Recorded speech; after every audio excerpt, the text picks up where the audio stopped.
One of them wanted to be the security guy. He claimed he was a security guy.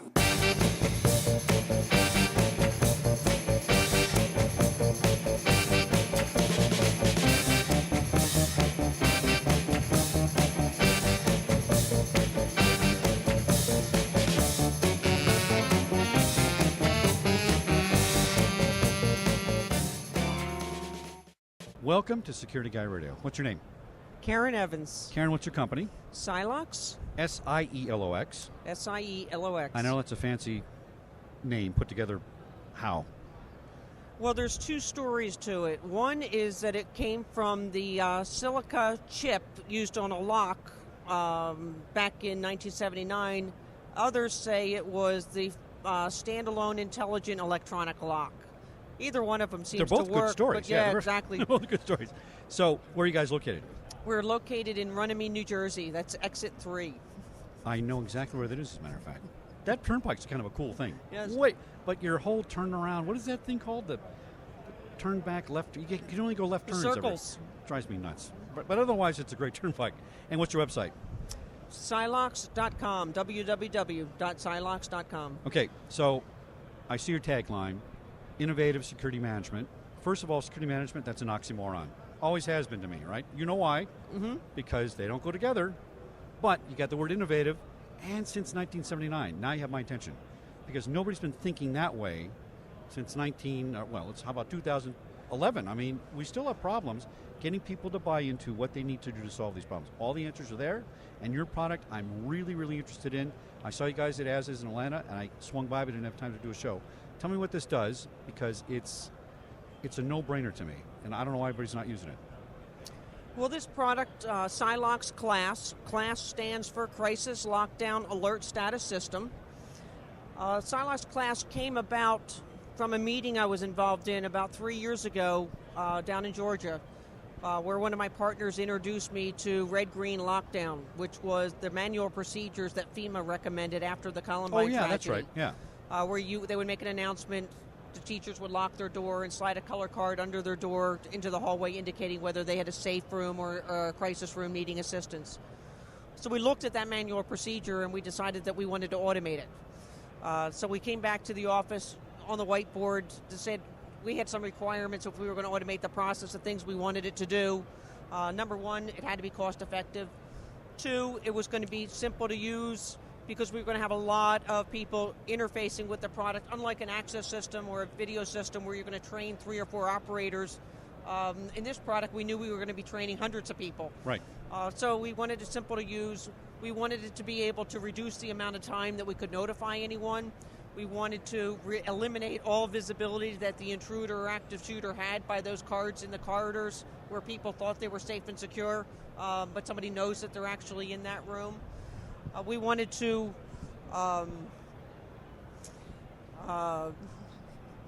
It's okay.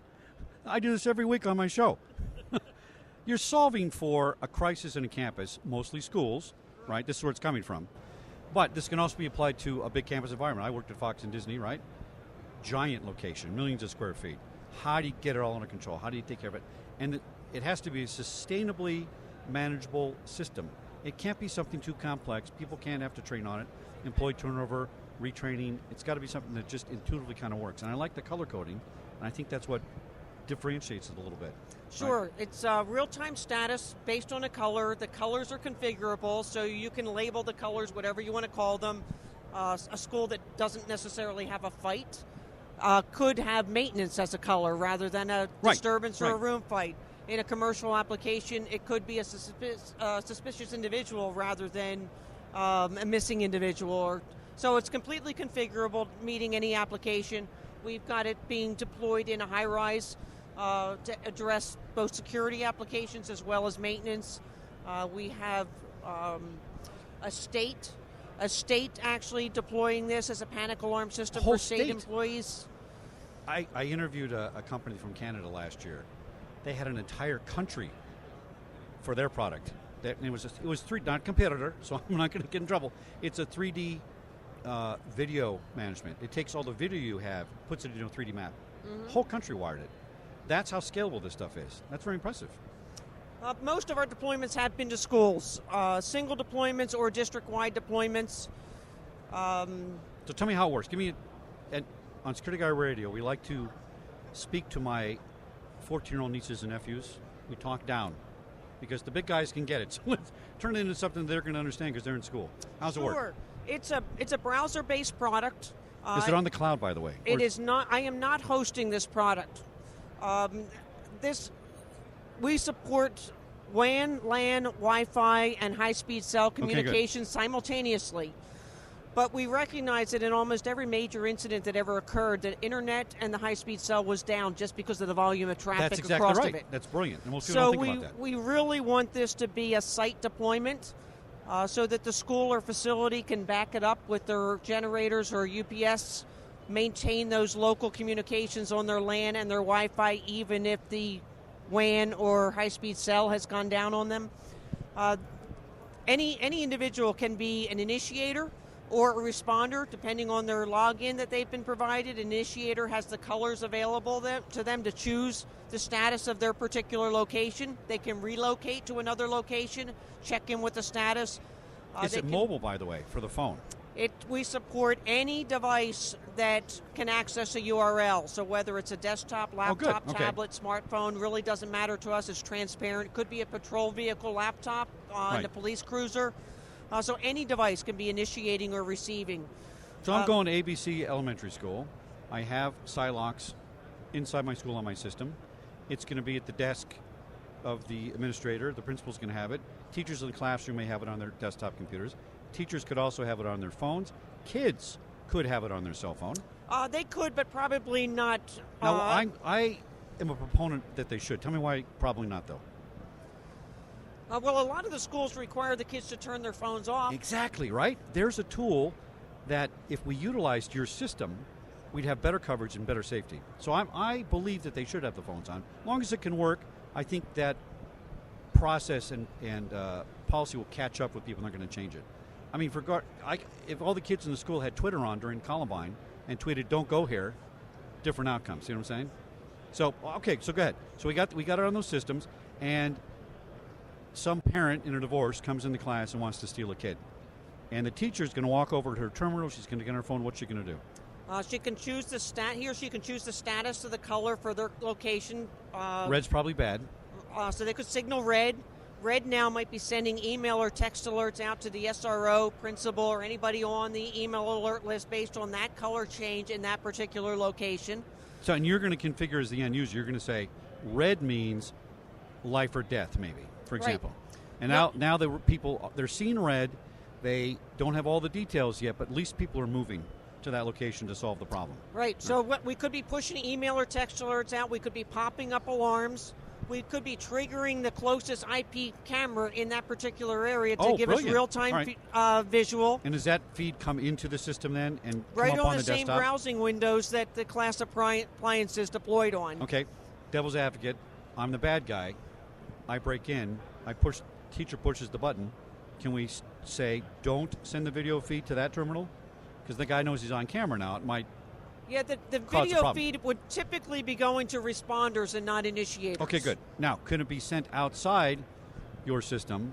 And can it be sent to the police department or to a patrol car if they're on that address? If the school or facility involves the local police, EMS, fire department, they could also be responders with their own command centers at their locations and be viewing and managing and controlling it all remotely as well. So they could have simultaneous dispatch or command centers. And how, after the initial crisis phase, who takes over management? Maybe it's the principal's office, that's a command post.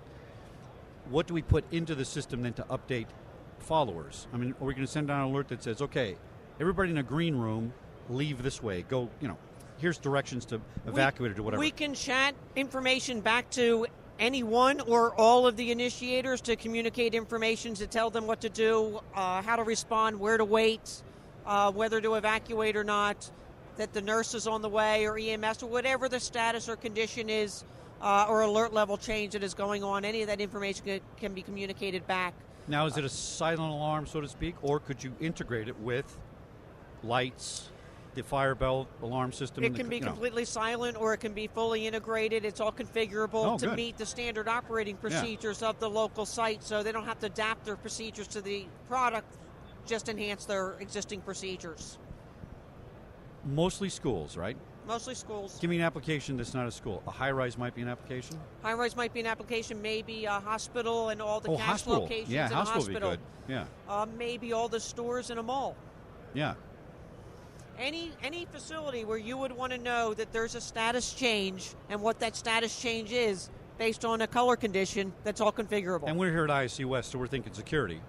But red can mean it's a slip and fall. Correct. Red can mean the air conditioner's out. Correct. In a broadcast facility, red would mean the air conditioning's out, and if that happens, you go off the air. So it's very interesting we can apply it to different things and it's scalable like that. How many schools have this? Right now we're in over 100 schools around the U.S., with a lot more coming later this summer. So I teach active shooter prevention or response, right? And it's consulting. I mean, I'm not selling a product per se, just knowledge. And I go to approach people and I say, here's what's going on, here's what I think you guys should do. Well, that's not going to happen here. Why don't you go apply for DHS because you know more than everybody else does, right? And it's a hard sell. I'm just giving them some ideas on how to duck and cover and knowledge, right? But you have a product that, like you say, let's sell it to you for security, but put your janitor in the system, put your guards in the system, put everything there. What do you find in 2015 is the resistance? Because there always is resistance in security for all kinds of things. And to me, something like this is completely a no-brainer, and it's not going to cost $100 million, I know that, right? What do you think the reluctance is on the decision makers to not put this in every school? I mean, it would benefit every school regardless whether you have an active shooter one day. The resistance, if we see it, has been that they don't have it in the budget yet. That they'll deploy it in 15 or they'll deploy it in 16, but they don't have it right now. So I always get the same thing. It's a capital expenditure. We got to put it in there, blah, blah, blah. And then you don't hear from somebody 2 or 3 years, and then they have an incident. And all of a sudden they found the money.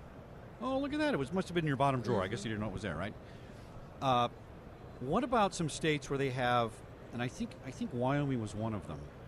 There's some actual law now that says, you shall do this, that, and the other thing for schools, as far as security goes, minimum. Have you gotten any discussions with those sort of people for things like this? Because I could see this being some kind of standard that you have to have something in place. We've seen a number of states come out with mandates where you have to do a panic alarm system or something along those lines. North Carolina is an example of that. North Carolina has a mandate that every school has to have some form of panic alarm system to signal to the local authorities that there's a crisis or something going on. So they're going to Radio Shack and getting a little button with a battery on it, probably. Low budget if they can. Have you ever had a success story with this? I mean, it's not a success story if something happens. That's a weird way to say it, right? But it's better that you never use your system, frankly, right? Absolutely. For a shooter situation, but for janitorial and stuff, that's good. Any case studies? We've had the product used in several lockdown situations that fortunately were not active shooter situations, but there was a lockdown because there was an incident going on in the local community, and they did the lockdown where everyone was to stay in school and not go outside. We had a school that actually used it for a medical condition. The teacher was teaching class. The student passed out in the room. They hit the blue. It alerted the nurse. The nurse was in the classroom in less than a minute to assist the teacher. Fortunately, the child was fine, but they got assistance or notification to the nurse and response to the room in less than 1 minute. How do you you don't have to give prices, but like what's an entry point? Is it modular? I have one user in the administrative office, or it's per terminal, or how do you price it out? It's priced out based on the number of rooms or locations that are going to change, that can change status or color. Oh, okay, all right. So an elementary school typically is going to be less than 50 rooms, as an example. Right. That would include the gymnasium, music room or auditorium, maybe even the playground is counted, or a muster point might be counted as a location point. So we count the number of rooms. So a typical deployment on a school or a location of 50 rooms or less is probably going to be less than $8,000. That's completely reasonable, and you still get resistance on it, because I guess they want nicer chalkboard erasers or something. It's very strange. I think what happens to decision makers. And there's no hosting fees or annual licensing fees. It's a one-time deployment. Well, now that's unusual because a lot of these products. By the way, it's difficult to figure out what this is worth, right? Because in the old day, here's a guard. It's man hours. It's this much labor. You can calculate that. licensees fees. A lot of people that have electronic security systems do a licensing, a recurring annual fee, or maintenance fees, right? And then it can just scale up to a giant cost of money. But if you're just plopping this in there and it works, right, great grant. That's a no-brainer. It's really a no-brainer. What else can you tell me about this that I haven't thought about? Well, every event or alert level change or condition status change is archived. All the and now chat analytics, yeah, right, okay. All the chat messages are archived and recorded. That's huge for liability. So things. now, if you have an incident, you have the ability to go back and have an entire sequence and timeline of every event, every status change, every communication, all recreated for forensics to recreate the entire sequence. I've been talking a lot of industry about data analysis, where you used to store massive data on the cloud and say, well, I got to pay a storage fee. Now they're viewing it as data that's sellable, usable, or whatever. Now, I could see a police department using this. Any applications with the police department so far? We don't have any deployments yet, but we have a lot of police departments that really, really like the design and the I know a lot of functionality that we chiefs. put into the product. I got all my buddies that I grew up with.